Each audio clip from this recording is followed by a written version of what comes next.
السلام علیکم معزز ناظرین، دی نالج آف اسلام میں آپ کو خوش آمدید۔ معزز ناظرین، اگر آپ ہمارے چینل پر نئے ہیں تو ہمارے چینل کو لائک، شیئر اور سبسکرائب کرنا مت بھولیں اور بیل آئیکن کو پریس کر لیں تاکہ ہمارا ہر نوٹیفیکیشن آپ تک پہنچ سکے۔ پیارے دوستو، آج ہم آپ کو بتائیں گے کہ قیامت کے دن یعنی روز محشر کیا ہوگا اور ہماری شفاعت کون کریں گے، اور پل صراط کا واقعہ بیان کریں گے۔ ہمارے آقا مصطفیٰ حضرت محمد صلی اللہ علیہ وآلہ وسلم نے فرمایا، مومنین قیامت کے دن جمع ہوں گے اور آپس میں کہیں گے، کاش اپنے رب کے حضور میں آج کسی کو اپنا سفارش بنا کر لے جاتے۔ چنانچہ سب لوگ حضرت آدم علیہ السلام کی خدمت میں حاضر ہوں گے اور عرض کریں گے کہ آپ انسانوں کے جدامجد ہیں۔ اللہ تعالیٰ نے آپ کی اپنے ہاتھ سے تخلیق کی، آپ کے لیے ملائکہ کو سجدے کا حکم دیا اور آپ کو ہر چیز کا نام سکھایا۔ آپ ہمارے لیے اپنے رب کے حضور میں سفارش کر دیجئے تاکہ آج کی اس پریشانی سے ہمیں نجات ملے۔ آدم علیہ السلام فرمائیں گے، مجھ میں اس کی جرت نہیں۔ آپ اپنی لغزش کو یاد کریں گے اور آپ کو اللہ کے حضور سفارش کے لیے جاتے ہوئے حیا دامن غیر ہوگی۔ پھر حضرت آدم علیہ السلام فرمائیں گے کہ تم لوگ حضرت نوح علیہ السلام کے پاس جاؤ، وہ سب سے پہلے نبی ہیں جنہیں اللہ تعالیٰ نے میرے بعد روئے زمین پر مبعوث کیا تھا۔ سب لوگ نوح علیہ السلام کی خدمت میں حاضر ہوں گے، وہ بھی فرمائیں گے کہ مجھ میں اس کی جرت نہیں، اور وہ اپنے رب سے اپنے سوال کو یاد کریں گے جس کے متعلق انہیں کوئی علم نہیں تھا۔ آپ کو بھی حیا دامن غیر ہوگی، اور فرمائیں گے کہ خلیل الرحمن ابراہیم علیہ السلام کے پاس جاؤ، لوگ آپ کی خدمت میں حاضر ہوں گے، لیکن آپ بھی فرمائیں گے کہ مجھ میں اس کی جرت نہیں۔ آپ فرمائیں گے کہ حضرت موسیٰ علیہ السلام کے پاس جاؤ، ان سے اللہ تعالیٰ نے کلام فرمایا تھا اور انہیں کتاب تورات دی تھی۔ جب لوگ حضرت موسیٰ علیہ السلام کے پاس آئیں گے تو حضرت موسیٰ علیہ السلام بھی یہی کہیں گے کہ مجھ میں اس کی جرت نہیں۔ آپ کو بغیر کسی حق کے ایک شخص کو قتل کرنا یاد آ جائے گا اور اپنے رب کے حضور میں جاتے ہوئے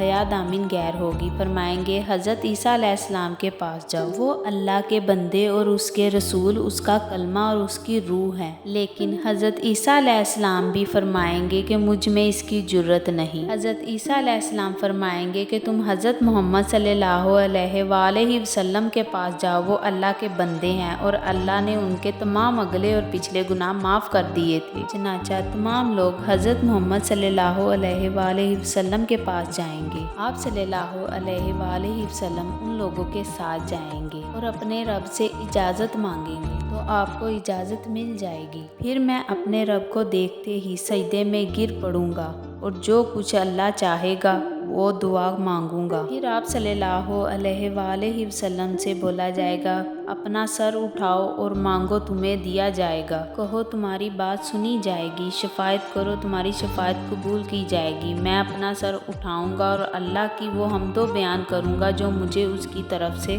سکھائی گئی ہوگی۔ اس کے بعد شفاعت کروں گا اور میرے لیے ایک حد مقرر کر دی جائے گی، میں انہیں جنت میں داخل کروں گا، اور پھر جب واپس آؤں گا تو اپنے رب کو پہلے کی طرح دیکھوں گا اور شفاعت کروں گا۔ اس مرتبہ پھر میرے لیے حد مقرر کر دی جائے گی جنہیں میں جنت میں داخل کروں گا۔ چوتھی مرتبہ جب میں واپس آؤں گا تو عرض کروں گا کہ جہنم میں ان لوگوں کے سوا اور کوئی اب باقی نہیں رہا جنہیں قرآن نے اس میں روک لیا ہے اور ان کے لیے ہمیشہ کے لیے جہنم میں رہنا ضروری قرار دے دیا ہے۔ ابو عبداللہ نے کہا کہ جنہیں قرآن نے اس میں روک لیا ہے، اسے اشارہ اللہ تعالیٰ کے اس ارشاد کی طرف ہے کہ کفار جہنم میں ہمیشہ رہیں گے۔ نبی کریم صلی اللہ علیہ وآلہ وسلم نے فرمایا، پل صراط جہنم کے بیچوں بیچ رکھا جائے گا اور میں اپنی امت کے ساتھ اس پل صراط سے گزرنے والا میں سب سے پہلا رسول ہوں گا، اور اس روز سوائے انبیاء کے کوئی بھی بات نہ کر سکے گا، اور انبیاء بھی صرف یہ کہیں گے، اے اللہ مجھے محفوظ رکھو، اے اللہ مجھے محفوظ رکھو، اور جہنم میں سدان کے کانٹوں کی طرح